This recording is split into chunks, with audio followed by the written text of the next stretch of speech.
You know that feeling when you realize the person you trusted most just stabbed you in the back? When everything you worked for is about to be stolen right from under you? Well, I felt that. And let me tell you, what I did next didn't just get even, it destroyed them.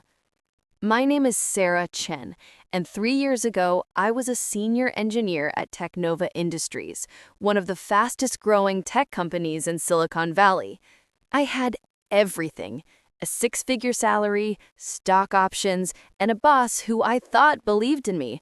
But most importantly, I had created something revolutionary, something that would change the entire industry. And they tried to take it from me. This is the story of how I lost everything in a single day and how I made them pay for it in the most spectacular way possible. Let me take you back to where it all began. 2.5 years before everything fell apart. I joined Technova right out of MIT with my PhD in electrical engineering and computer science. I was 27, ambitious, and honestly, a little naive. The company was everything I dreamed of. Innovative, fast-paced, and they actually seemed to care about their employees. Or at least, that's what I thought. My boss, Richard Thornton, was the VP of engineering. Tall, charismatic, always wearing those expensive suits that probably cost more than my monthly rent. He had this way of making you feel like you were the most important person in the room. During my interview, he looked me straight in the eye and said, "Sarah, we don't just want employees here. We want revolutionaries, people who will change the world." I was sold. For the first year, everything was perfect. I led a small team working on battery technology, specifically how to make lithium-ion batteries charge faster without overheating. It was challenging work, the kind that made me forget to eat lunch because I was so absorbed in solving problems. But then, late one night, about 18 months into my tenure, I had a breakthrough. I was in the lab alone running my 100th iteration of a cooling algorithm when I saw it, a pattern in the data that everyone had missed. By restructuring the internal cell architecture and combining it with a new cooling method using graphene composites, I could reduce charging time by 70%, while increasing battery life by 40%. 70%. Do you understand what that means? Your phone charging in 10 minutes instead of an hour. Electric cars charging in 15 minutes instead of 8 hours. This wasn't just an improvement. This was a complete game changer. I was shaking as I ran the numbers again and again. It worked. It actually worked. The next morning, I burst into Richard's office at 7 a.m., barely coherent as I explained my discovery. He listened carefully, his blue eyes focused on every word. When he finished, he stood up, walked around his desk, and shook my hand. "Sarah, this is exactly why we hired you. This is going to put Technova on the map. This is going to make us billions." He told me to document everything, to keep it confidential, and to work with the legal team to file a patent. "We'll protect your innovation. And when this hits the market, you'll be rewarded appropriately." I'm talking promotion, profit sharing, the works. I believed him. God, I actually believed him. Over the next 6 months, I poured everything into perfecting my invention. I worked 16-hour days, weekends, holidays. My girlfriend Emily kept telling me I was burning out, but I didn't care. This was my legacy.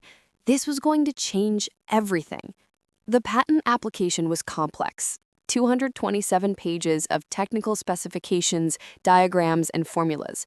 I worked closely with Technova's legal team, especially with their head patent attorney, Margaret Walsh.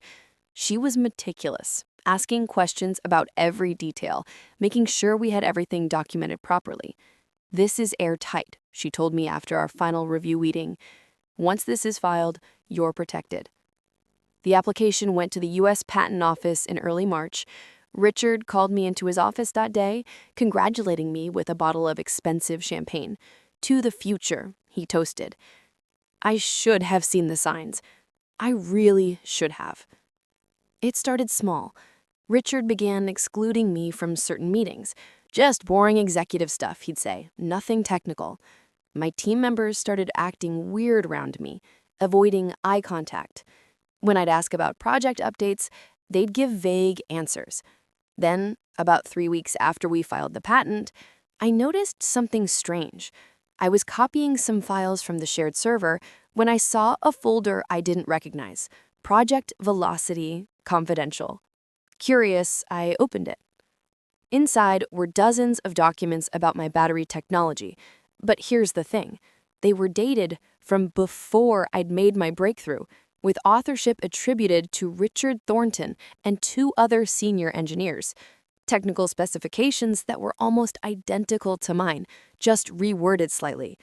My blood ran cold. I clicked through more files.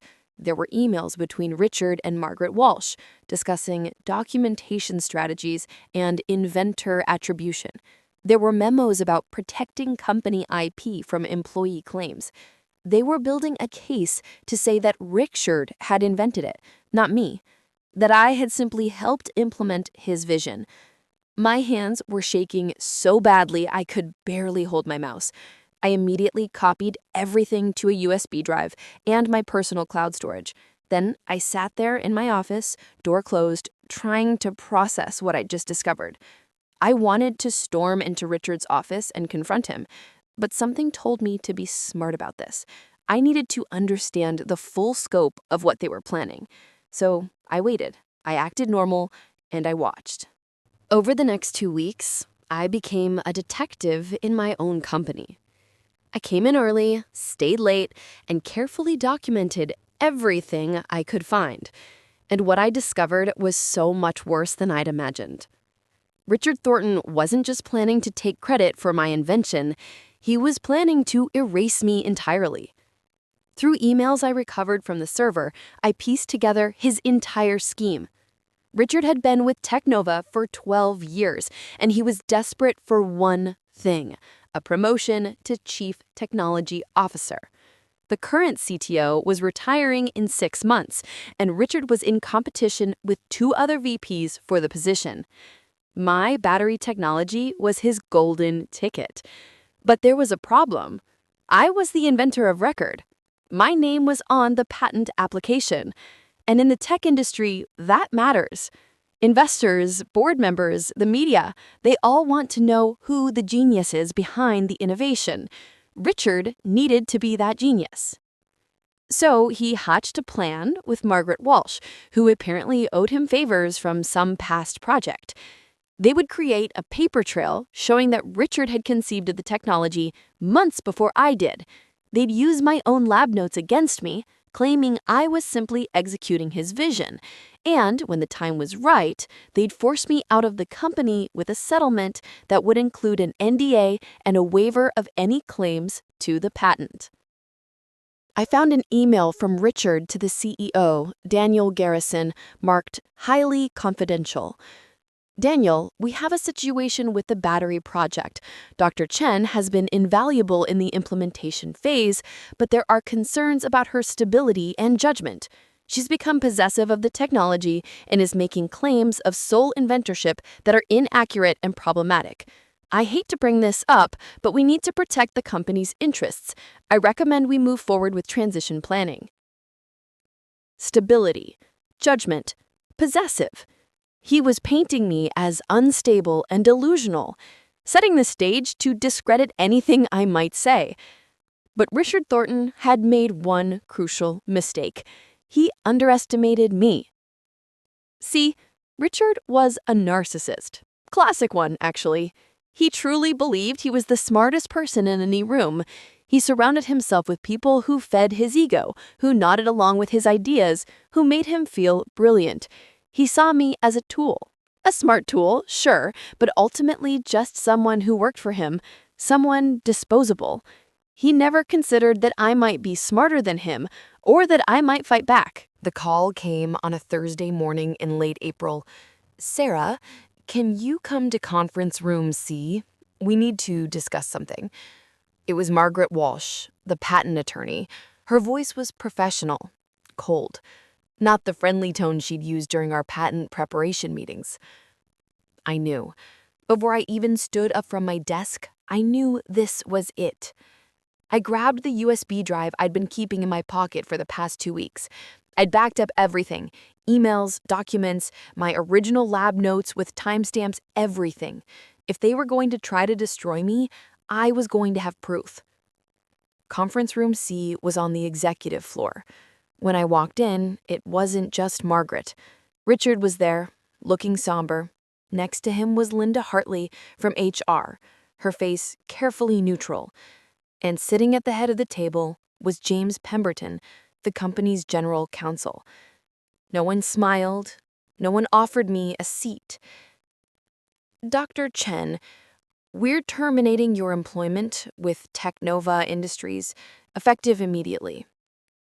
The words hit me like a physical blow, even though I'd been expecting them. "What?" I managed to say. "Why?" Richard leaned forward, and I swear I could see the satisfaction in his eyes even though his face showed fake concern. "Sarah, this is difficult for all of us, but we've discovered some serious issues with your conduct. You've been accessing confidential files without authorization, you've been insubordinate, and frankly, there are concerns about your mental state." Mental state. There it was. "That's insane," I said, my voice rising. "I've done nothing wrong. I've been one of your top performers." "You accessed Project Velocity files. Those files were above your clearance level. That's a serious security breach. Those files were about my invention, my battery technology." James held up his hand. "Dr. Chen, let's not make this harder than it needs to be. We're prepared to offer you a severance package, 6 months' salary, continuation of benefits, and a positive reference. In exchange, you'll sign this separation agreement." He pushed another document toward me. I grabbed it, my hands shaking with rage. As I scanned through the legal jargon, certain phrases jumped out. "It agrees that all intellectual property created while employed belongs solely to Technova Industries. Will not disparage the company or its employees." They wanted me to sign away everything: my invention, my rights, my voice. "No," I said, pushing the papers back. "Absolutely not." Richard's mask slipped for just a moment. I saw anger flash across his face. "Sarah, be reasonable. You're not in a position to negotiate here. You are trying to steal my patent," I said, standing up. "I invented that battery technology. I have proof. Dated lab notes, emails, everything. You can't just erase me." "Actually," Margaret said coolly, "the patent is being filed under Technova's name with multiple inventors listed, including Mr. Thornton as the primary inventor. Your contribution is noted, but the conception of the invention has been properly documented as originating from Mr. Thornton's strategic vision." The room spun. They'd done it. They'd actually rewritten history. "You have 24 hours to sign the agreement," James said. "After that, the severance offer is withdrawn and we'll be forced to pursue legal action against you for the security breaches and theft of confidential information." "I didn't steal anything. "This meeting is over," James said. "Linda will escort you to collect your personal belongings. Your access has been revoked." And just like that, I was being walked out of my own lab like a criminal. My team members watched in silence as I packed my things into a cardboard box. Some looked away, others stared with a mixture of pity and confusion. Emily, my girlfriend, met me in the parking lot. I'd called her on the way down, barely coherent. When she saw my face, she just wrapped her arms around me, and I broke down completely. I cried the entire drive home, not just because I'd lost my job, but because everything I'd worked for, everything I'd created, was being stolen from me, and there was nothing I could do about it. Or so I thought. That night, I didn't sleep. I sat at my kitchen table, laptop open, going through every document I'd saved. Emily made me tea I didn't drink, and eventually fell asleep on the couch, knowing I needed to process this alone. I had proof. I had my original lab notes. I had emails. But as I researched employment law and patent law through the night, my hopes started to crumble. The truth about patent law is brutal. When you work for a company, anything you invent within the scope of your employment belongs to them. My contract explicitly stated this, and even though I was the true inventor, proving that Richard hadn't contributed or conceived the invention first would be nearly impossible, especially since they'd manufactured documentation. I could fight it in court, but that would take years, hundreds of thousands of dollars in legal fees. And even if I won, the patent would be tied up in litigation for so long that it would become worthless. By the time dawn broke, I felt hollow, defeated. But then my phone rang. It was Marcus Reeves, one of my former colleagues from MIT. We'd stayed in touch over the years, and he'd recently taken a position at VoltEdge, Technova's biggest competitor. "Sarah," he said, his voice urgent, "I just heard through the grapevine what happened. Are you okay?" I told him everything. When I finished, there was a long silence. "Those bastards," he finally said. "Listen, I need to tell you something. About 3 weeks ago, Richard Thornton reached out to our CEO through a back channel. He was fishing around trying to gauge our interest in some revolutionary battery technology Technova was developing. He wanted to know what it would be worth to us." My breath caught. He what? He was trying to shop it around before it was even finalized, probably testing the waters to see how much value he could claim for his CTO promotion. Our CEO declined because we didn't want to get involved in any IP disputes, but, Sarah, this proves he's been planning this. He's been positioning himself as the inventor from the start. A spark ignited in my chest. Not hope, exactly. Something sharper. Something more dangerous. Anger. I said slowly, "Marcus, what if I told you that I have proof that I'm the real inventor? What if I told you that the patent application currently filed is fraudulent and that I can create a competing patent application with my original work that predates their manufactured documentation?" There was a pause. "Are you saying what I think you're saying?" "I'm saying that Technova doesn't own this technology. Not yet. The patent hasn't been granted. And if I can prove that their application is fraudulent, if I can show that I'm the true inventor and that I'm willing to license my technology to someone else, VoltEdge would be very interested to talking to you. Very interested. Sarah, our CEO has been desperate for a breakthrough in battery tech. We're getting crushed by Technova's market share. Something like this, it could change everything." We talked for another hour, working through the details. By the time I hung up, I had a plan. Not just a plan to survive, a plan to win. The next morning, I didn't sign Technova's agreement. Instead, I hired a lawyer. Not just any lawyer, but Rebecca Torres, one of the most aggressive patent attorneys in California. She had a reputation for taking on big corporations and winning. "This is going to be expensive," she warned me in our first meeting, "and it's going to get ugly." "Good," I said. "I want ugly." Rebecca's strategy was brilliant. First, we filed a provisional patent application in my name alone for the battery technology. Provisional patents are cheaper and faster than full patents, and they establish a priority date, essentially a timestamp proving when the invention was created. Here's the keep.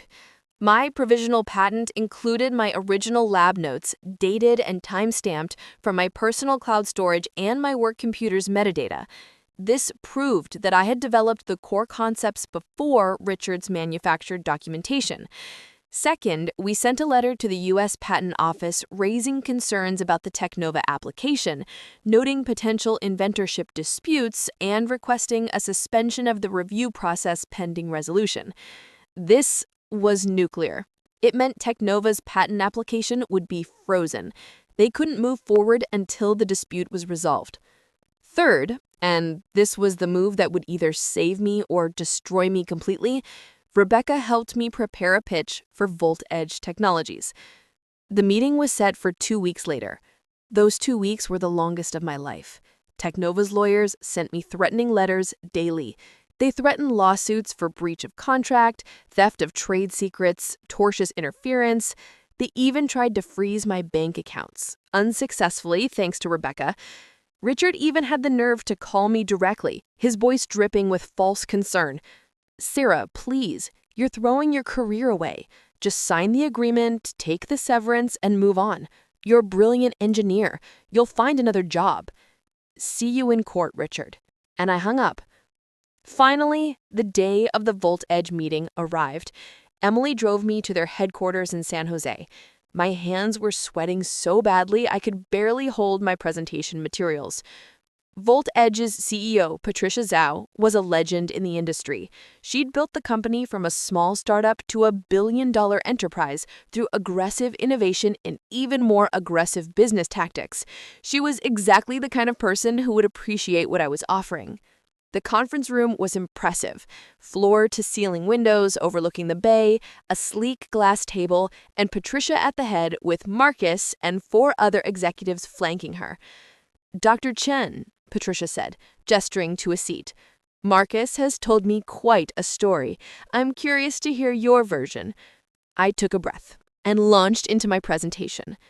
I explained the technology in detail, the graphene composites, the cell architecture, the cooling algorithms. I showed my original lab notes with timestamps. I demonstrated how my work predated Technova's claimed inventorship timeline. And then I showed them the real price. Test results. Performance data that proved my technology worked exactly as promised. 70% faster charging, 40% longer battery life. The room was silent when I finished. Patricia leaned back in her chair, studying me. "This is remarkable, Dr. Chen. Truly remarkable. But I have to ask, and forgive me for being blunt, what's stopping Technova from tying this up in court for years? Why should we risk getting involved in what could become a very expensive legal battle?" This was the moment. Everything hinged on what I said next. "Because," I said, "I'm not asking you to buy uncertain technology tied up in litigation. I'm offering you a fully defensible patent with clear inventorship, along with my personal expertise to implement it. Technova's patent application is fraudulent, and I can prove it. With a good legal team, which I know you have, we can not only defend my patent, but potentially get theirs invalidated entirely." I pulled out one more document. And this I have. It contains emails between Richard Thornton and Margaret Walsh discussing how to manufacture the documentation to support his inventorship claim. It shows premeditation. It shows fraud. If Technova tries to fight us, I release this to the patent office and to the media. Their entire patent becomes worthless, and they face potential criminal charges for patent fraud. Marcus actually gasped. Patricia's eyes glinted. "You've been sitting on this?" she asked. "I needed leverage," I said, "and I needed to make sure I was talking to the right people before I played my last card." Patricia looked at her legal counsel, a sharp-eyed woman named Janet. They had a whispered conversation. Then Patricia turned back to me. "Dr. Chen, here's what I'm prepared to offer. Volt Edge will purchase the exclusive rights to your patent for $12 million. Additionally, we'll hire you as our new Director of Advanced Battery Research at a salary of $450,000 per year plus stock options. We'll also cover all your legal expenses related to the patent dispute with Technova. $12 million. I tried to keep my face neutral, but my heart was hammering. This was more money than I had ever dreamed of. This was financial freedom. This was justice. And, Patricia continued, when Technova inevitably sues us and you, we're going to fight them with everything we have. We're going to invalidate their fraudulent patent, we're going to expose Richard Thornton's theft, and we're going to use your technology to destroy their market share in the battery sector." She extended her hand. Do we have a deal? I shook it. We have a deal. The news hit the industry like a bomb. VoltEdge issued a press release 2 days after we signed the deal. VoltEdge Technologies acquires revolutionary battery technology, hires former Technova engineer Dr. Sarah Chen. Within hours, tech blogs were running the story. Within a day, major news outlets picked it up. And within a week, the questions started getting uncomfortable for Technova. Why did Dr. Chen leave Technova? What's the relationship between Technova's patent application and Dr. Chen's patent? Are there inventorship disputes? Richard tried to control the narrative. He gave an interview to TechWire magazine, painting me as a disgruntled employee trying to steal company IP. But here's what he didn't know. Rebecca had already filed our lawsuit.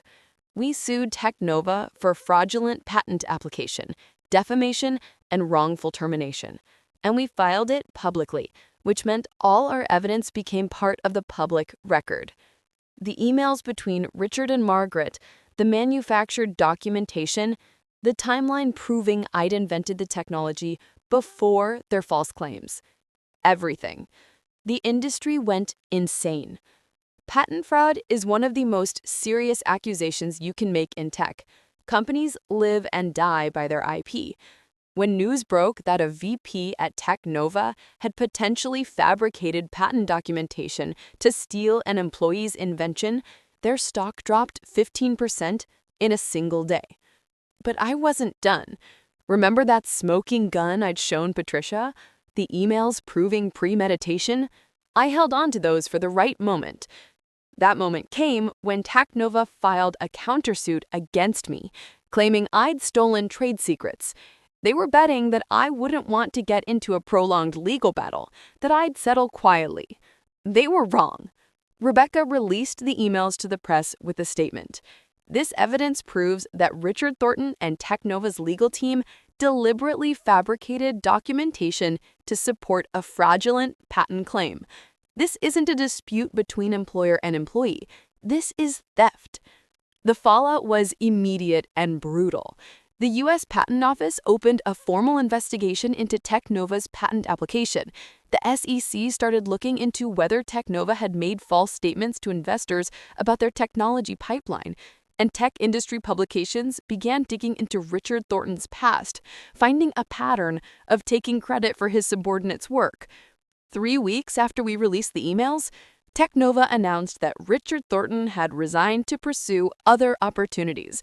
Translation: they fired him to try to contain the damage, but it was too late. The stain was permanent. Margaret Walsh was fired the same day. 2 members of the board resigned, and Technova's CEO, Daniel Garrison, had to issue a public apology announcing new policies to protect employee inventions and prevent future IP theft. Their stock never recovered. Within 6 months, Technova had lost over $3 billion in market value. Meanwhile, VoltEdge was thriving. With my technology and my expertise, we launched the most advanced battery system the industry had ever seen. The VoltEdge Quantum battery hit the market 8 months after I joined the company, and it was everything I had promised. Faster charging, longer life, and more efficient than anything Technova or anyone else had. Our first contract was with Tesla for electric vehicles.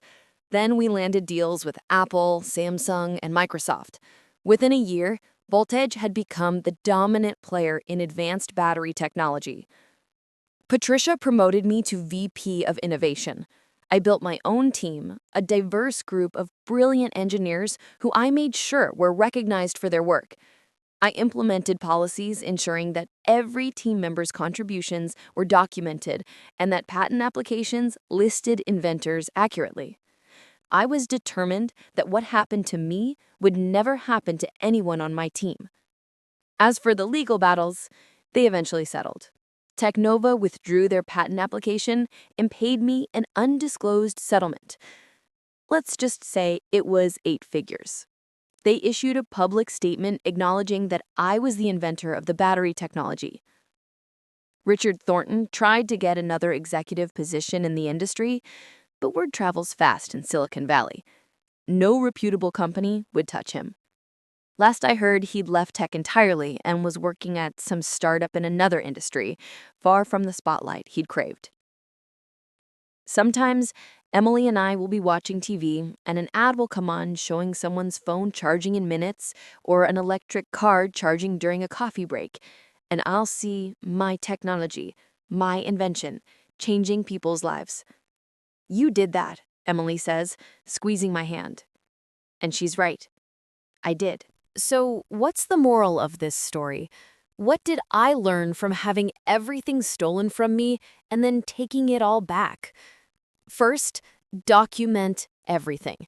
Every idea, every breakthrough, every conversation. Keep records with timestamps. Back them up in multiple places. Because when someone tries to steal your work, documentation is your best weapon. Second, know your worth. Richard Thornton thought I was just a smart employee who would roll over when pushed. He underestimated me because he saw me as beneath him. Don't let anyone make you feel small. If you created something valuable, fight for it. Third, be willing to burn bridges when necessary. People told me to sign the severance agreement, take the money, and move on. They said fighting would ruin my career. But sometimes walking away isn't the right answer. Sometimes you have to fight back, even if it's scary and uncertain. And finally, the best revenge isn't just getting even. It's succeeding so spectacularly that your enemies can't help but watch you win. Technova wanted to erase me and steal my invention. Instead, I took what was mine, sold it to their biggest rival, and watched as my technology helped destroy their market dominance. I didn't just survive. I won. Richard Thornton wanted the CTO position at Technova. He wanted credit for revolutionizing battery technology. He wanted to be the genius. Instead, he became a cautionary tale, a case study in what happens when you let your narcissism and greed blind you to the people around you. And me? I became exactly what I'd always wanted to be, an inventor whose work actually matters, someone who changed the world. My name is Dr. Sarah Chen. I revolutionized battery technology, and no one can ever take that away from me. Not anymore.